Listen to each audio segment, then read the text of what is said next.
Rahayu, saudara-saudara sejiwa Tosana di Nusantara. Jumpa lagi dengan saya Joko Supriyadi dari JS Collection Krisadi Channel Jakarta. Seperti biasa, marilah kita awali dalam doa bersama. Semoga senantiasa yang terindah dan yang terbaik terlimpah untuk kita semua. Amin. Pada kesempatan tayangan 88 ini, izinkan saya membabar tema Pusoko Tangguh Pengging Sepuh Era Mojopahit, yang sekaligus merupakan suatu review dari keris saya nomor 5058. Sehingga ketika ada suatu kejelasan dari Anda melihat tayangan ini, Anda silahkan berkunjung ke website www.jscollectionkrisadi.com dan lihat di searching ketik dengan 5058. Anda akan mengetahui keris yang kita bahas kali ini. Sedikit keperbedaan dengan kebiasaan sebelumnya. Hari ini kita awali dengan sesuatu cerita sejarah singkat saja. Bagi yang sudah paham ya syukur, bagi tidak, semoga ini menjadi suatu tambahan informasi buat saudara sekalian. Ketika kita bicara tentang masalah sejarah Pengging, kadang-kadang bagi yang awam itu bingung membedakan Ki Ageng Pengging dengan Ki Ageng Pengging Sepuh. Sejatinya keduanya adalah merupakan personal yang berbeda. Ki Ageng Pengging itu adalah satu dari 3 anak dari Ki Ageng Pengging Sepuh yang menikahi Putri Pembayun, putri dari Brawijaya V era Mojopahit. Dari gambaran ini saja kita sudah menjadi tahu bahwa tentang rentang sejarahnya sudah ada suatu perbedaan time frame-nya, semua jadi jelas. Lebih lanjut informasi tambahan dari saya, Ki Ageng Pengging yang merupakan putra dari Ki Ageng Pengging Sepuh itu hidupnya di era Raden Patah, sehingga Mojopahit sudah tutup, pindah ke Demak. Dia hidup di era Raden Patah. Demak berarti kalau kita tahu Demak itu didirikan Raden Patah pada tahun 1500-an. Kalau Anda ingin tahu tentang tata letak daripada Pengging, Pengging itu letaknya di daerah Banyudono, Boyolali. Saat itu ada rivalitas antara Ki Ageng Pengging Sepuh dengan Raden Patah. Ki Ageng Pengging dianggap memberontak Demak, karena kita tahu ada semacam suatu ajaran yang keberbedaan, walaupun di antara mereka sama-sama memeluk Islam. Raden Patah alirannya Wali Songo, sementara Ki Ageng Pengging adalah merupakan murid terbaik dari Syekh Siti Jenar. Sehingga sebenarnya rivalitas perang antar agama pun juga terjadi sejak saat itu, walaupun dalam frame agama yang sama.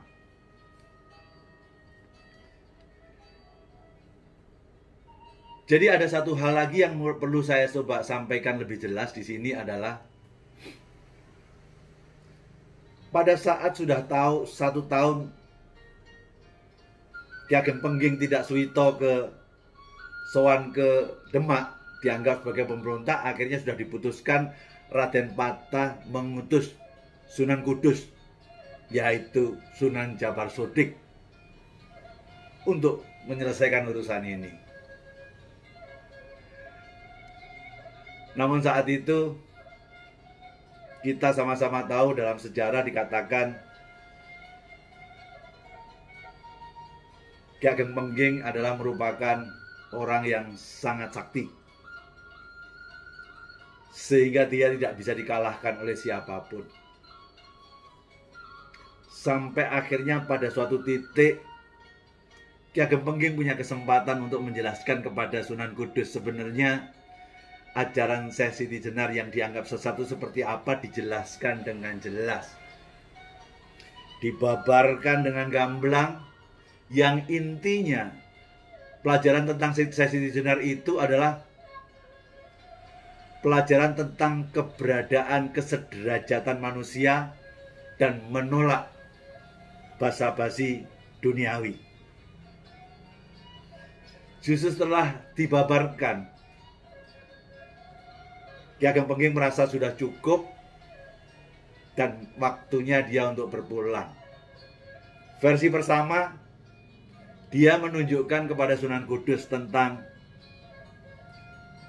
titik yang kita sebut titik naasnya dia, dengan cara disuruh menusuk di siku kirinya, karena itu adalah kelemahan daripada Ki Ageng Pengging. Namun kalau kita melihat dari versi serat Siti Jenar, kematian Ki Ageng Pengging adalah kehendak sendiri. Selanjutnya, setelah kita paham bahwa Ki Ageng Pengging sepuh itu adalah di era Mojopahit, seera, dan kemudian Ki Ageng Pengging itu pada eranya Demak awal, lantas mungkin Anda akan bertanya, siapa itu Joko Tingkir? Joko Tingkir adalah anak dari Ki Ageng Pengging. Saat terjadi rivalitas dengan Raden Patah, dia tidak menginginkan anaknya mendapatkan suatu masalah, makanya anaknya diungsikan pada Ki Ageng Tingkir. Akhirnya menjadi Joko Tingkir, di akhir ceritanya menjadi Sultan Hadiwijoyo, penerus daripada Demak pada tahun 1949. Kalau kita bicara tentang masalah terkait dengan masalah nama Pengging, Pengging juga disebut dalam suatu sejarah, tepatnya menurut saya lebih ke arah legenda, saat cerita legenda Roro Jonggrang pada saat pembikinan Prambanan. Seperti kita sama-sama tahu, Prambanan itu didirikan pada abad 9 setelah Borobudur. Karena itu masalah rivalitas. Ketika Mataram Hindu dikalahkan oleh Mataram Buddha dengan Wangsa Sailendranya, Wangsa Sanjaya kalah dengan Wangsa Sailendra, ditunjukkan dengan prasasti Borobudur pada tahun 825. Namun ketika kembali lagi Wangsa Sanjaya yang bisa mengambil alih kekuasaan di Mataram Hindu, berdirilah Prambanan sebagai semacam sesuatu mercusuar agama Hindu. Kalau kita bicara tentang Pengging pada era itu, berarti era Mataram Hindu awal, ya sekitar akhir tahun 800-an lebih sebelum 900, karena itu di abad ke-9. Nah, setelah kita paham tentang sejarah tersebut, marilah kita pakai untuk mengkonfirmasi pusaka berikut ini. Ini pusaka dengan nomor 5058. Mari kita lihat di dalamnya.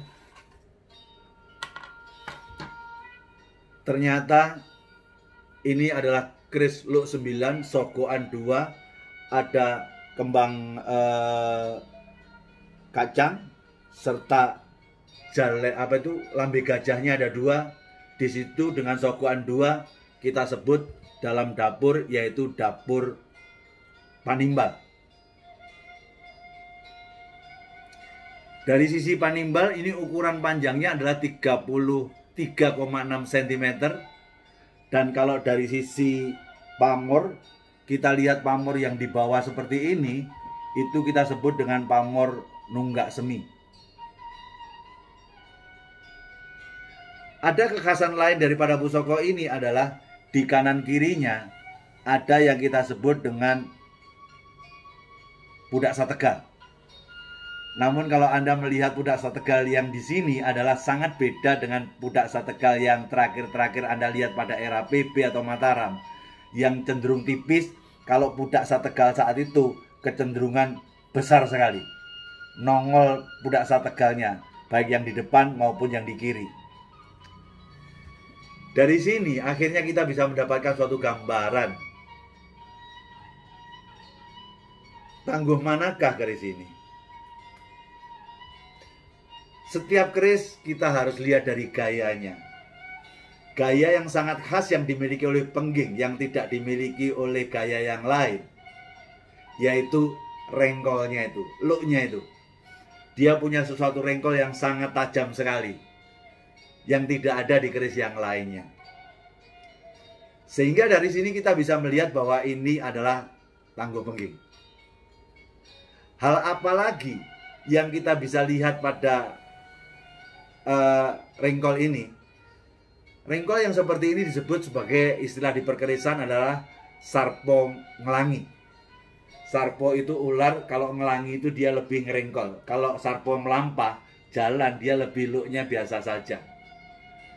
Jadi ini kita bicara tentang masalah yang kita sebut dengan ciri khas daripada Pengging adalah looknya ngerengkol sekali atau seperti kayak sarpo ngelangi.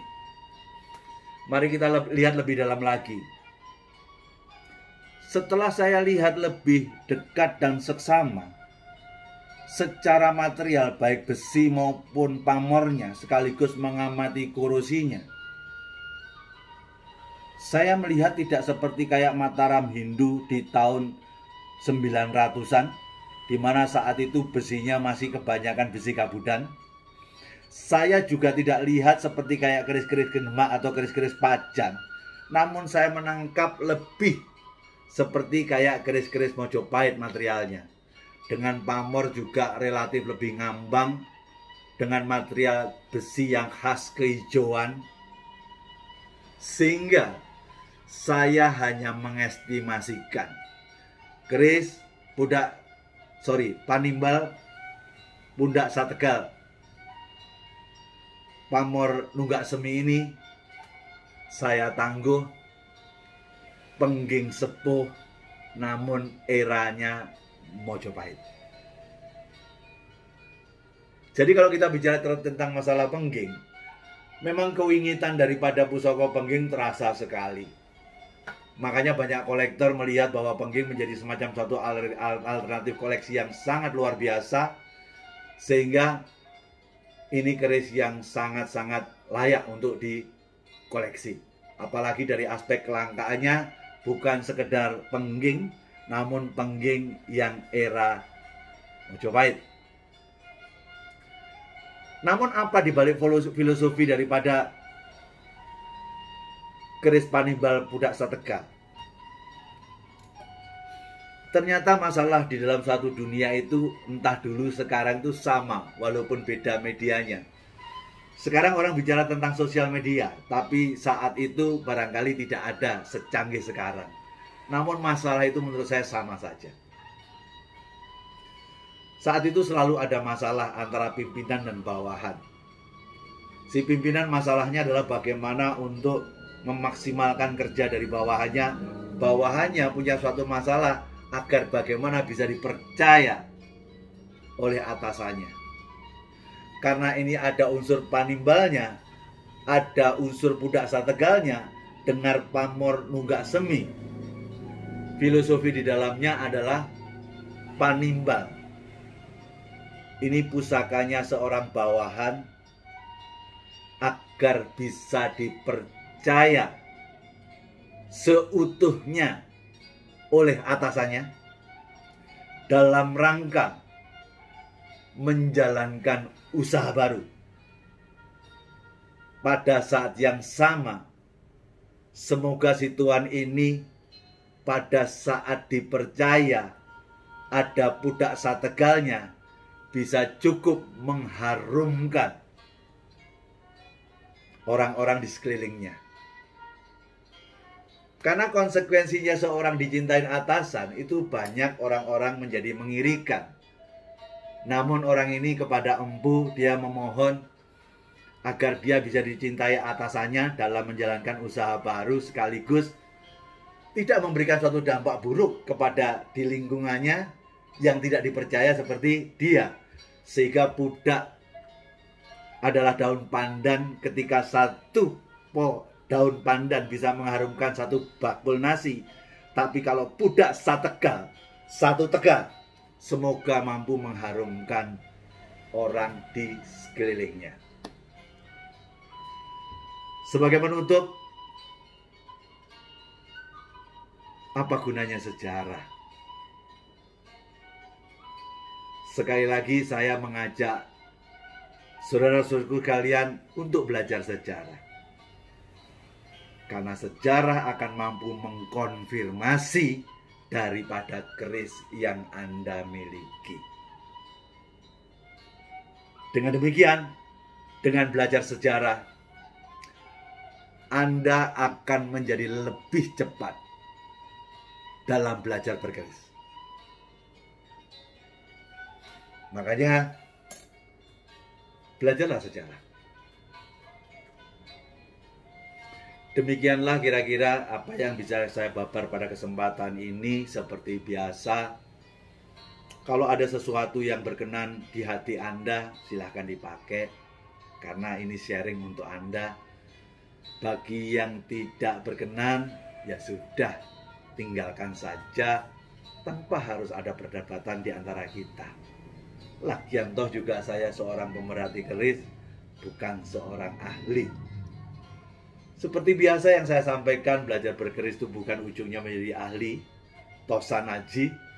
Belajar berkeris hanya menumbuhkan rasa cinta kita kepada budaya Tosanaji. Dengan rasa cinta itu diharapkan kita untuk memiliki. Setelah memiliki, semoga perilaku dan tingkah laku kita diatur oleh kaidah-kaidah yang adiluhung yang ada dalam filosofi Tosanaji itu. Sehingga ketika kita belajar berkeris, seharusnya ego diri pun juga akan berkurang. Jayalah budaya Tosanaji Nusantara. Pastikan budaya ini menjadi tuan rumah di negeri sendiri. Kalau bukan kita, siapa lagi? Kalau tidak sekarang, kapan lagi? Barangkali sudah kodratnya kita terlahir di bumi Nusantara ini, menjalankan falsafah bumi yang dipijak, langit yang dijunjung. Selalu ada peran buat kita yang terlahir di Nusantara ini untuk menjunjung langitnya. Tidak hanya untuk urusan Tosanaji aja, namun kalau mampunya hanya di Tosanaji, itu lebih baik daripada tanpa ikut mengangkat langit Nusantara ini. Rahayu, rahayu, rahayu, Sagung Dumadi.